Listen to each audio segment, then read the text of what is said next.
2025 probably saw the most completed Pokemon fan game releases in the scene's entire history. Each month, I felt like I had a new one to talk about, with almost all of them offering a nice level of quality or quantity within their content. Like just last week, I was able to cover a Pokemon fan game with 36 gyms across 2 regions. But not everyone has the time to dive into every finished fan project that releases, and will often find themselves asking the questions, well, which of these is the best? Which of these completed fan games will offer me the most fulfilling experience? And after doing some rewatching of my old videos, I found one that I think would be a pretty big contender. This is Pokemon Awakening, a fan game I played a few months ago, but decided to jump back into after a recent update, and seeing how highly it's been praised by many of the game's fans and even its own creator, I thought it would be fun to give the project a full review, breaking down its best parts and providing criticism for the things that didn't quite land. So without further ado, my name is Ari, and let's get started. Pokemon Awakening advertises itself as a pretty story-focused fan game, but as always, I like to start my reviews with the parts of the game I enjoyed the most, and for this one, it would be exploring the region. I have to start by complimenting that the world is very pretty, split up into different segments each based on a different type of biome. Not only are the maps well constructed, with plenty of corners to explore or uncover, there are also a lot of visual details to emphasize the weather or environment of the area. But the biggest detail you've probably noticed by now are the overworld encounters. Rather than sitting in the tall grass waiting to be found, Pokemon will wander through the routes as you travel through them. Sometimes they'll just walk in a circle or act mostly unbothered, but occasionally one will chase you down and force you into a battle against it. The world felt very alive, and I had a lot of fun traveling through it, collecting the various treasures hidden within, or running away from angry wild Pokemon. If you're like me though, and found the overworld encounters to get annoying on your second trip through the route, then you can actually modify the rate at which Pokemon spawn within the options menu, all the way down to 0. The only criticism I could possibly voice is that some of the maps start to get a bit repetitive after a while. Many areas repeat both the same biome type and route layout pretty often, and I feel some of them are made to be really big, just for the sake of being, well, really big. This is likely done to justify the size of the world and give the player the feeling that they aren't traveling through a scaled down version of it like they are in most Pokemon games. But I still found myself getting lost or having to backtrack way more often than I should have, simply because of how sizable most of the areas were. On the contrary, the various temples and dungeons you'll encounter in the main story were pretty fun to explore, with unique puzzles and layouts to diversify them from each other. However, I still feel they share the same problem of being much bigger than they needed to be. But overall, the positive aspects of the exploration significantly outweigh the negatives, and I have no doubt that if you're a fan of adventure, you'll have no problem enjoying this game.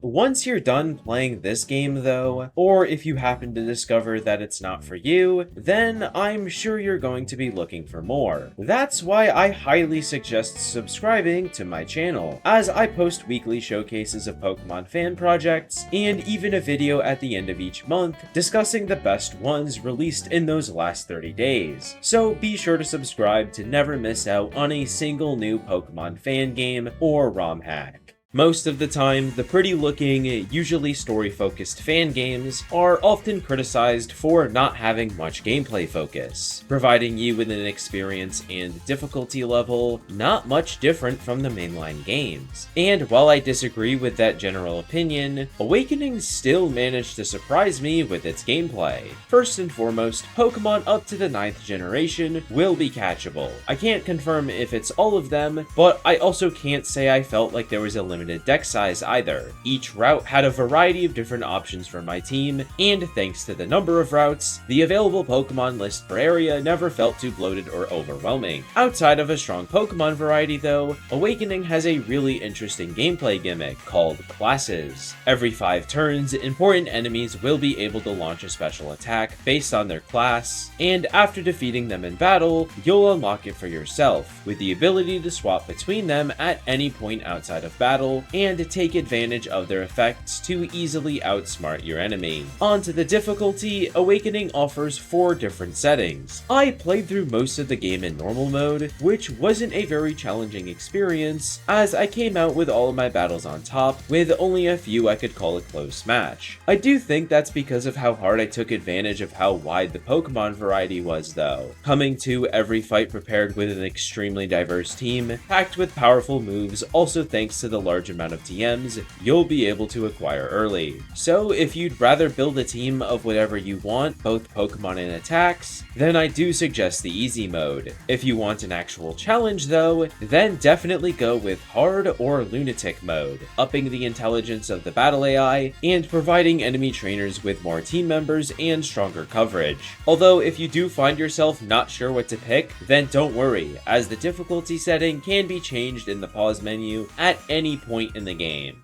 Training those Pokemon, though, is a very, and I mean very, easy process, as this game comes jam-packed with just about everything you'd need to become the most successful trainer possible. Most importantly, as you might have expected from the nature of these games, you will have the EXP all from the start. Alongside that, though, is the option to have that EXP carry over to your PC boxes. These two features combined, I never felt like I had to spend extra time grinding wild Pokemon or additional trainers for EXP. The game does apparently also have a level cap, but I'm going to be honest, I never found myself hitting it in my playthrough. The level curve was surprisingly really balanced, something that's a lot rarer than you might think in Pokemon fan projects. On top of EXP being very easy to gain, money is also something you won't struggle with. The large amount of items in each area will give you a lot of things to sell, and even wild Pokemon will drop some cash as well. And although I criticized how big some of the routes were in an earlier segment, you do have access to fast travel to and from any town or major settlement you've previously visited. Another thing I wanted to compliment about this game though is its performance. Pokemon fan games usually get criticized for being very laggy, and while that's mostly just people assuming every new fan game runs the same way Insurgents did in 2017, most of them still suffer from some kind of optimization issues. But Pokemon Awakening ran really well, and really quickly. Not only did the battles not lag at all, but they could be sped up to 8 times their original speed, while still performing as expected. And while there isn't a speed up toggle for the overworld, it also ran really smoothly and seemed to operate on a higher base speed than most other Pokemon fan games. I'm sure this might not stick as hard depending on what device you use, but it's still bound to run better than almost any other PC-based fan project.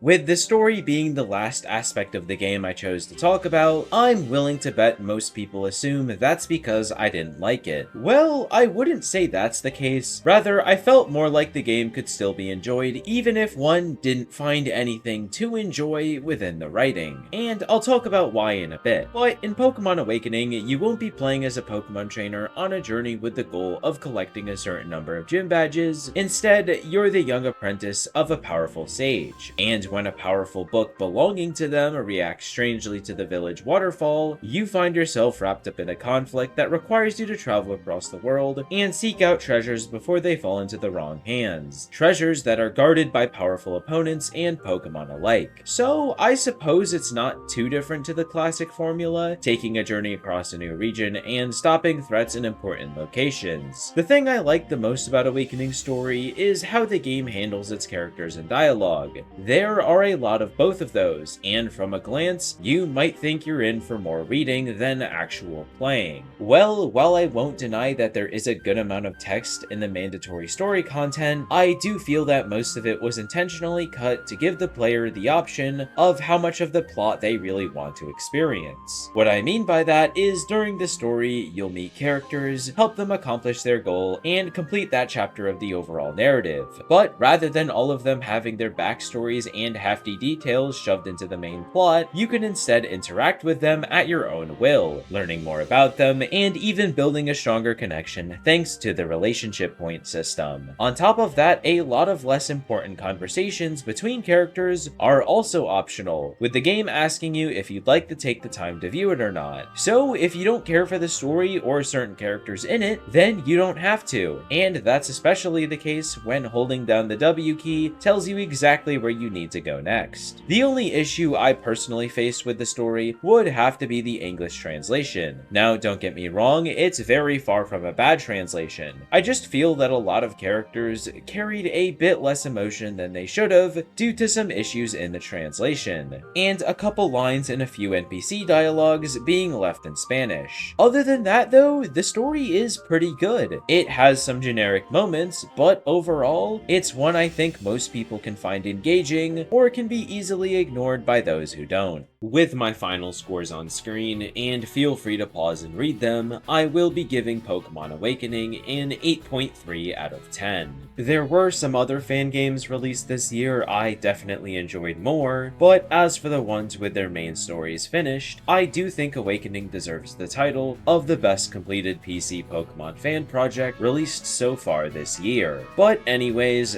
thank you for watching, thank you to my channel members for their continued support, and have a nice rest of your day.